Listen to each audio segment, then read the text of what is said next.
Hello and welcome to the full guide to Malkorok. For more quick and in-depth guides, check the description for links to videos.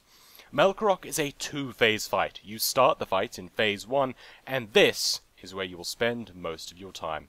In Phase 1, any healing will create an absorb shield on the player rather than actually heal them. This shield will cap at the player's maximum health, and it's very important that everyone has strong shields, so healers get used to healing players even at full health.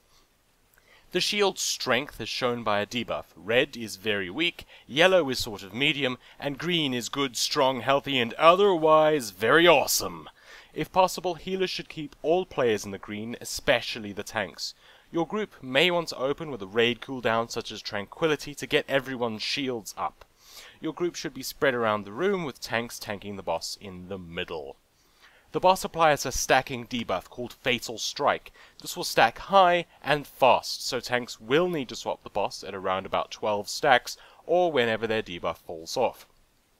Tanks make sure to watch your shield rather than your health in this phase. If your health does fall low, abilities like Might of Ursok will help a bit.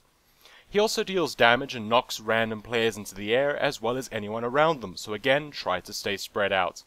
The main thing in this phase is that the boss will target a random player and use a frontal cone attack on them called Arcing Smash. This will deal heavy damage and it is easy to avoid, so everyone should get out of and stay out of the ground effect before it lands. Every time he does this, he will also spawn 3 pools of swirling purple muck. These will explode after a while, dealing massive damage to the entire raid, unless a player stands in it and soaks it. Anyone other than a tank can do this, as long as they have a healthy shield built up, and they can also use a cooldown to help a bit. It is very important that the pools get soaked by a player. You don't want more than one player in the pool at a time, but if nobody is in them, then the whole raid takes the damage.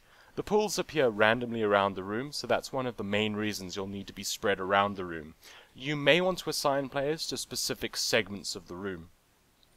A little while after 3 Arcing Smashes, Malkorok will use Breath of Yasage, which deals massive damage to anyone standing in areas that were hit by the last 3 smashes. Surviving this damage is unlikely, so you want to be using one of 2 strategies to deal with this.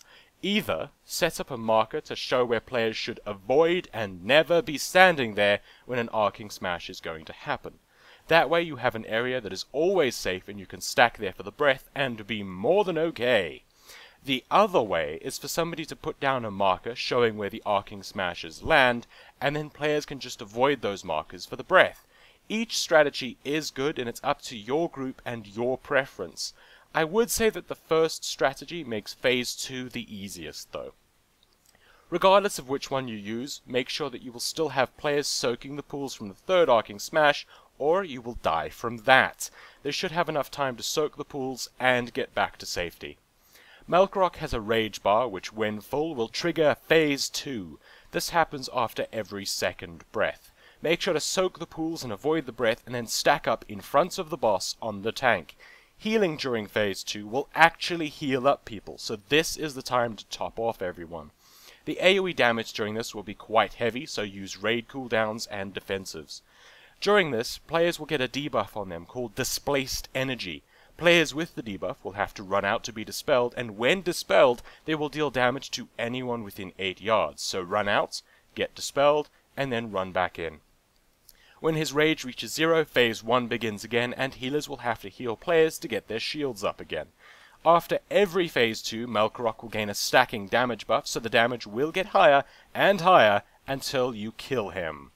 Use Bloodlust at the start for maximum DPS, and then it's rinse and repeat until you kill him, and take all that sweet loot. I hope you found this guide helpful, and if you did, then make sure to subscribe for more guides, and of course, use the links in the description of this video. Good luck, and have fun!